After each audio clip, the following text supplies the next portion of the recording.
বহুদিন পর আজকে আমি তোমাদের সাথে নিয়ে এলাম একটা get ready with me video. তো হ্যালো এভরিওয়ান, আমি বর্ষা। আমি রেডি হচ্ছি আজকে আমার বান্ধবীর অ্যানিভার্সারির পার্টিতে যাওয়ার জন্য। এই শীতের মধ্যে অনেক কষ্টে আমি ল্যাদ খাওয়া ছেড়ে হুডিটা চেঞ্জ করে লেহেঙ্গার ব্লাউজটা পরে নিয়েছি। আর এখন আমি মেকআপ করতে করতে তোমাদের সাথে একটু ভাট বকবো, কারণ এগুলো ছাড়া আমার আর কোনো কাজ নেই। তোমাদেরকে তো আমি দেখিয়েই দিচ্ছি যে আমি কি কি কোম্পানির কি কি জিনিস দিয়ে আমার এই মেকআপটা কমপ্লিট করছি।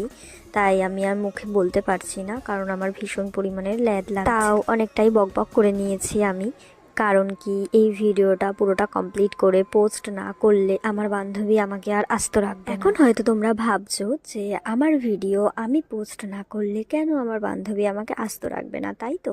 তো বিষয়টা তোমরাই দেখে নাও। এখানে আমার গেট রেডি ভিডিও বানাচ্ছি, আর মাঝখান থেকে এই মহিলা এসে বলছেন যে ওনাকে নাকি সাজিয়ে দিতে হবে, ওনাকে নাকি আমার গালগুলোর মতন ব্লাশ করে তো সেটাই করে দিলাম আর কি। তারপরে দেখো এতক্ষণ ধরে আমি সাজগুজু করার পর একটু ঢং আমি করবো না, এটা তো হতেই পারে না, তাই না। আমি ঢং করছি, এটা দেখে ওই মহিলারও আবার ঢং করতে ইচ্ছা হলো, তাই উনিও চলে এলো আমার সাথে ঢং করতে। আমাদের রেডি হয়ে এই ঢং করার ভিডিওটি তোমাদের সকলের কেমন লাগলো সেটা কমেন্টে জানাতে ভুলো না।